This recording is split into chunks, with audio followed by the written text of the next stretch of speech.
أعوذ بالله من الشيطان الرجيم. بسم الله الرحمن الرحيم. قال فما خطبكم أيها المرسلون؟ قالوا إنا أرسلنا إلى قوم مجرمين لنرسل عليهم حجارة من طين مسومة عند ربك للمسرفين فأخرجنا ما كان فيها من المؤمنين فما وجدنا فيها غير بيت من المسلمين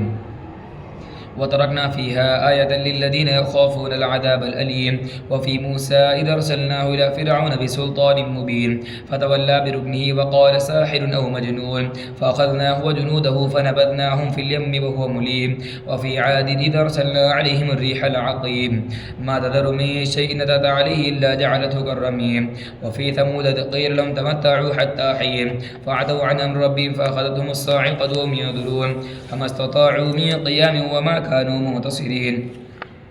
وقوم نوح من قبل إنهم كانوا قوما فاسقين. والسماء بنيناها بأيد وإنا لموسعون والأرض فرشناها فنعم الماهدون. ومن كل شيء خلقنا زوجين لعلكم تذكرون. ففروا إلى الله إني لكم منه نذير مبين. ولا تجعلوا مع الله إلها آخر إني لكم منه نذير مبين. كذلك مات الذين من قبلهم من رسول إلا قالوا ساحر أو مجنون أتواصوا به بل هم قوم طاغون. فتول عنهم فما أنت بملوم وذكر فإن الذكرى تنفع المؤمنين. وما خلقت الجن والإنس إلا ليعبدون ما أريد منهم من رزق وما أريد أن يطعمون إن الله هو الرزاق ذو القوة المتين. فإن للذين ظلموا ذنوبا مثل ذنوب أصحابهم فلا يستعجلون. ويل للذين كفروا من يومهم الذي يوعدون. بسم الله الرحمن الرحيم. والطور وكتاب مسطور في رق ماشور والبيت المعمور والسقف المرفوع والبحر المسجور إن عذاب ربك لواقع ما له من دافع يوم تمور السماء مورا وتسير الجبال سيرا فويل يومئذ للمكذبين الذين هم في خوض يلعبون يوم يدعون إلى نار جهنم دعا هذه النار التي كنتم بها تكذبون أفسحر هذا أم أنتم لا تبصرون اصلوها فاصبروا أو لا تصبروا سواء عليكم إنما تجزون ما كنتم تعملون إن المتقين في جنات ونعيم فاكهين بما آتاهم ربهم ووقاهم ربهم عذاب الجحيم كلوا واشربوا هنيئا بما كنتم تعملون متكئين على سرر مصفوفة وزوجناهم بحور عين والذين آمنوا واتبعتهم ذريتهم بإيمان ألحقنا بهم ذريتهم وما ألتناهم من عمل من شيء كل امرئ بما كسب رهين وامددناهم بفاكهة ولحم مما يشتهون يتنازعون فيها كأسا لا لغو فيها ولا تأثيم ويطوف عليهم غلمان لهم كأنهم لؤلؤ مكنون وقبل بعضهم على بعض يتساءلون قالوا إنا كنا قبل في أهلنا مشفقين فمن الله علينا وقانا عذاب السموم إنا كنا من قبل ندعوه إنه هو البر الرحيم فذكر فما أنت بنعمة ربك بكاهن ولا مجنون أم يقولون شاعر نتربص به ريب المنون قل تربصوا فإني معكم من المتربصين أم تأمرهم أحلامهم بهذا هم قوم طاغون أم يقولون تقوله بل لا يؤمنون فليأتوا بحديث مثله إن كانوا صادقين أم خلقوا من غير شيء أم هم الخالقون أم خلقوا السماوات والأرض بل لا يوقنون أم خلقوا السماوات والأرض أم خلقوا السماوات والأرض بل لا يوقنون أم عندهم خزائن ربك أم هم المسيطرون أم لهم سلم يستمعون فيه فليأت مستمعهم بسلطان مبين أم له البنات ولكم البنون أم تسأل مدرا فهم من مغرم مثقلون أم عندهم الغيب فهم يكتبون أم يريدون كيدا فالذين كفروا هم المكيدون أم لهم إله غير الله سبحان الله عما يشركون وإن يروا كسفا من السماء ساقطا يقولوا سحاب مركون فذرهم حتى يلاقوا يومهم الذي فيه يصعقون يوم لا يغني عنهم كيدهم شيئا ولا هم ينصرون وإن للذين ظلموا عذابا دون ذلك ولكن أكثرهم لا يعلمون واصبر لحكم ربك فإنك بأعيننا وسبح بحمد ربك حين تقوم ومن الليل فسبح وإدبار النجوم بسم الله الرحمن الرحيم والنجم إذا هوى ما ضل صاحبكم وما غوى وما ينطق عن الهوى إن هو إلا وحي يوحى علمه شديد القوى ذو مرة فاستوى وهو بالأفق الأعلى ثم دنا فتدلى فكان قاب قوسين أو أدنى فأوحى إلى عبده ما أوحى ما كذب الفؤاد ما رأى أفتمارونه على ما يرى ولقد رآه نزلة أخرى عند سدرة المنتهى عندها جنة المأوى إذ يغشى السدرة ما يغشى ما زاغ البصر وما طغى لقد رأى من آيات ربه الكبرى لقد رأى من آيات ربه الكبرى أفرأيتم اللات والعزى ومناة الثالثة الأخرى ألكم الذكر وله الأنثى تلك إذا قسمة ضيزى إن هي إلا أسماء سميتموها أنتم وآباؤكم ما أنزل الله بها من سلطان إن يتبعون إلا الظن وما تهوى الأنفس ولقد جاءهم من ربهم الهدى أم للإنسان ما تمنى فلله الآخرة والأولى وكم من ملك في السماوات لا تغني شفاعتهم شيئا إلا من بعد أن يأذن الله لمن يشاء ويرضى إن الذين لا يؤمنون بالآخرة ليسمون الملائكة تسمية الأنثى وما لهم به من علم إن يتبعون إلا الظن وإن الظن لا يغني من الحق شيئا فأعرض عما تولى عن ذكرنا ولم يرد إلا الحياة الدنيا ذلك مبلغهم من العلم إن ربك هو أعلم بما ضل عن سبيله وهو أعلم بمن اهتدى ولله ما في السماوات وما في الأرض ليجزي الذين ساءوا بما عملوا ويجزي الذين أحسنوا بالحسنى الذين يجتنبون كبائر الإثم والفواحش إلا اللمم إن ربك واسع المغفرة وأعلم بكم إذا أنشأكم من الأرض وإذ أنتم أجنة في بطون أمهاتكم فلا تزكوا أنفسكم هو أعلم بمن اتقى أفرأيت الذي تولى وأعطى قليلا وأكدى أعنده علم الغيب فهو يرى أم لم ينبأ بما في صحف موسى وإبراهيم الذي وفى ألا تزر وازرة وزر أخرى وأن ليس للإنسان إلا ما سعى وأن سعيه سوف يرى ثم يجزاه الجزاء الأوفى وأن إلى ربك المنتهى وأنه هو أضحك وبكى وأنه هو أمات وأحيا وأنه خلق الزوجين الذكر والأنثى من نطفة إذا تمنى وأن عليه النشأة الأخرى وأنه هو أغنى وقنى وأنه هو رب الشعرى وأنه أهلك عادا الأولى وثمود فما أبقى وقوم نوح من قبل إنهم كانوا هم ظلم وطغى والمؤتفكة أهوى فغشاها ما غشا فبأي آلاء ربك تتمارى هذا نذير من النذر الأولى أزفت الآزفة ليس لها من دون الله كاشفة أفمن هذا الحديث تعجبون وتضحكون ولا تبكون وأنتم سامدون فاسجدوا لله واعبدوا بسم الله الرحمن الرحيم اقتربت الساعة وانشق القمر وإن يروا آية يعرضوا ويقولوا سحر مستمر وكذبوا واتبعوا أهواهم وكل أمر مستقر ولقد جاءهم من الأنباء ما فيه مزدجر حكمة بالغة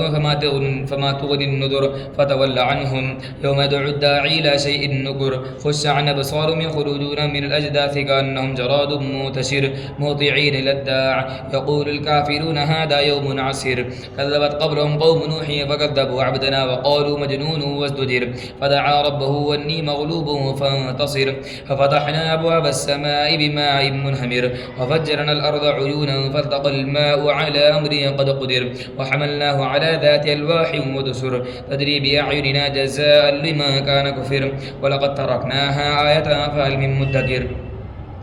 فكيف كان عذابي ونذر ولقد يسرنا القرآن للذكر فهل من مدكر كذبت عاد فكيف كان عذابي ونذر إنا أرسلنا عليهم ريحا صرصرا في يوم نحس مستمر تنزع الناس كأنهم أعجاز نخل منقعر فكيف كان عذابي ونذر ولقد يسرنا القرآن للذكر فهل من مدكر كذب ثمود بالنذر فقالوا وبشرا منا واحدا نتبعه إنا إذا لفي ضلال وسعر أو لقي الذكر عليه من بيننا بل هو كذاب أشر سيعلمون غدا من الكذاب الأشر إنا مرسل الناقة فتنة لو فارتقبهم واصطبر ونبئهم أن الماء قسمة بينهم كل شرب محتضر فنادوا صاحب فتعاطى فعقر فكيف كان عذابي ونذر إنا أرسلنا عليهم صيحة واحدة فكانوا كهشيم المحتضر ولقد يسرنا القرآن للذكر فهل من مدكر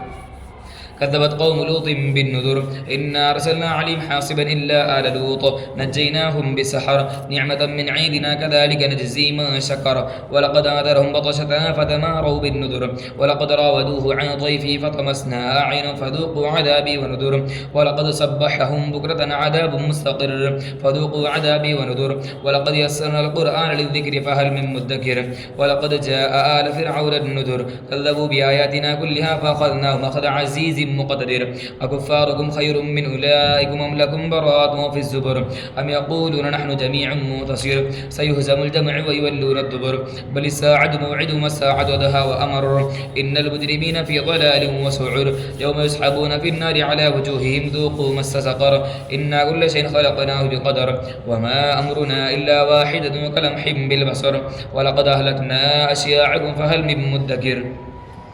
وكل شيء فعلوه في الزبر وكل صغير وكبير مستطر إن المتقين في جنات ونهر في مقعد صدق عند مليك مقتدر بسم الله الرحمن الرحيم الرحمن علم القرآن خلق الإنسان علمه البيان الشمس والقمر بحسبان والنجم والشجر يسجدان والسماء رفعها ووضع الميزان ألا تطغوا في الميزان وأقيموا الوزن بالقسط ولا تخسروا الميزان والأرض وضعها للأنام فيها فاكهة والنخل ذات الأكمام والحب ذو العصف والريحان فبأي آلاء ربكما تكذبان خلق الإنسان من صلصال كالفخار وخلق الجان من مارج من نار فبأي آلاء ربكما تكذبان رب المشرقين ورب المغربين فبأي آلاء ربكما تكذبان مرج البحرين يلتقيان بينهما برزخ لا يبغيان فبأي آلاء ربكما تكذبان يخرج منهما اللؤلؤ والمرجان فبأي آلاء ربكما تكذبان وله الجوار المنشآت في البحر كالأعلام فبأي آلاء ربكما تكذبان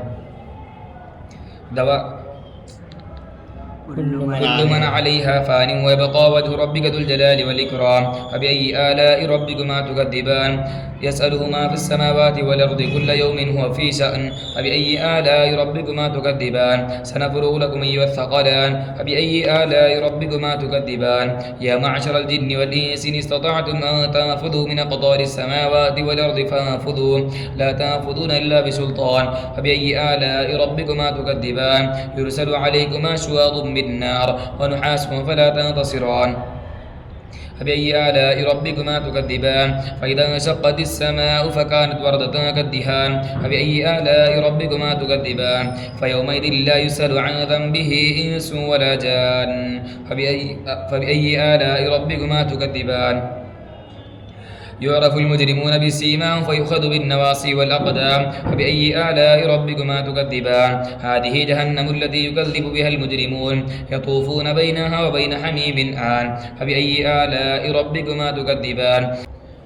ولمن خاف مقام ربه جنتان فبأي آلاء ربكما تكذبان ذواتا أفنان فبأي آلاء ربكما تكذبان فيهما عينان تجريان فبأي آلاء ربكما تكذبان فيهما من كل فاكهة زوجان فبأي آلاء ربكما تكذبان متكئين على فرش بطائنها من استبرق وجنى الجنتين دان فبأي آلاء ربكما تكذبان فيهن قاصرات الطرف لم يطمثهن إنس قبلهم ولا جان فبأي آلاء ربكما تكذبان كأنهن الياقوت والمرجان فبأي آلاء ربكما تكذبان هل جزاء الإحسان إلا الإحسان فبأي آلاء ربكما تكذبان ومن دونهما جنتان فبأي آلاء ربكما تكذبان مدهامتان فبأي آلاء ربكما تكذبان فيهما عينان نضاختان فبأي آلاء ربكما تكذبان فيهما فاكهة ونخل ورمان فبأي آلاء ربكما تكذبان فيهن خيرات حسان فبأي آلاء ربكما تكذبان حور مقصورات في الخيام فبأي آلاء ربكما تكذبان لم يطمثهن إنس قبلهم ولا جان فبأي آلاء ربكما تكذبان متكئين على رفرف خضر وعبقري حسان فبأي آلاء ربكما تكذبان تبارك اسم ربك ذي الجلال والإكرام بسم الله الرحمن الرحيم إذا وقعت الواقعة ليس لوقعتها كاذبة خافضة رافعة إذا رجت الأرض رجا وبست الجبال بسا فكانت هباء منبثا وكنتم أزواجا ثلاثة أصحاب الميمنة ما أصحاب الميمنة وأصحاب المشأمة ما أصحاب المشأمة والسابقون السابقون أولئك المقربون في جنات النعيم ثلة من الأولين وقليل من الآخرين على سرر موضونة متكئين عليها متقابلين يطوف عليهم ولدان مخلدون بأكواب وباريق وكأس من معين لا يصدعون عنها ولا ينزفون وفاكهة مما يتخيرون ولحم طير مما يشتهون وحور عين كأمثال اللؤلؤ المكنون جزاء بما كانوا يعملون لا يسمعون فيها لغوا ولا تأثيما إلا قيلا سلاما سلاما وأصحاب اليمين ما أصحاب اليمين في سدر مخضود وطلح منضود وظل ممدود وماء مسكوب وفاكهة كثيرة لا مقطوعة ولا ممنوعة وفرش مرفوعة إنا أنشأناهن إنشاء فجعلناهن بكارا عربا ترابا لأصحاب اليمين ثلة من الأولين وثلة من الآخرين وأصحاب الشمال ما أصحاب الشمال في سموم وحميم وظل من يحموم لا بارد ولا كريم إنهم كانوا قبل ذلك مترفين وكانوا يصرون على الحنث العظيم وكانوا يقولون أئذا متنا وكنا ترابا وعظاما أئنا لمبعوثون أو آباؤنا الأولون قل إن الأولين والآخرين لمجموعون إلى ميقات يوم معلوم ثم إنكم أيها الضالون المكذبون لآكلون من شجر من زقوم فمالئون منها البطون فشاربون عليه من الحميم فشاربون شرب الهيم هذا نزل يوم الدين نحن خلقناكم فلولا تصدقون أفرأيتم ما تمنون أأنتم تخلقونه أم نحن الخالقون نحن قدرنا بينكم الموت وما نحن بمسبوقين على أن نبدل أمثالكم ونوشيكم فيما لا تعلمون ولقد علمتم النشهة الأولى فلولا تذكرون أفرأيتم ما تحرثون أأنتم تزرعونه أم نحن الزارعون لو نشاء لجعلناه حطاما فظلتم تفكهون إنا لمغرمون بل نحن محرومون أفرأيتم الماء الذي تشربون أأنتم أنزلتموه من المزن أم نحن المنزلون لو نشاء جعلناه دادا فلولا تشكرون أفرأيتم النار التي تورون أأنتم أنشأتم شجرتها أم نحن المنشئون نحن جعلناها تذكرة ومتاعا للمقوين فسبح باسم ربك العظيم فلا أقسم بمواقع النجوم وإنه لقسم لو تعلمون عظيم إنه لقرآن كريم في كتاب مكنون لا يمسه إلا المطهرون تنزيل من رب العالمين